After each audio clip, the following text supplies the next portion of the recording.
என் தாயும் என் சகோதரர்களும் யார் என்று இயேசு ஒரு கேள்வியை கேட்கின்றார். காரணம் என்னவென்றால், இயேசு போதித்துக் கொண்டிருக்கின்றார், ஒரு இல்லத்திற்குள் இருக்கின்றார். வெளியே அவருடைய தாயும் சகோதரர்களும் வந்து காத்து கொண்டிருக்கின்றார்கள் என்ற செய்தி அவருக்கு கொடுக்கப்படுகின்ற பொழுது இயேசு இந்த கேள்வியை கேட்கின்றார், என் தாயும் என் சகோதரர்களும் யார்? இதற்கான பதிலை இயேசு தெள்ளத் தெளிவாக கொடுக்கின்றார். தந்தையினுடைய திருவுளத்தை நிறைவேற்றுபவரே என் தாயும் என் சகோதரர்களும் ஆவார்கள்.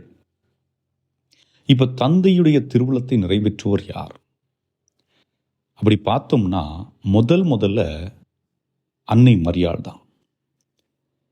இயேசு இந்த உலகத்திற்குள் வர வேண்டும் என்ற திட்டம் ஆபிரகாமின் மூலம் ஆரம்பமாகிவிட்டது.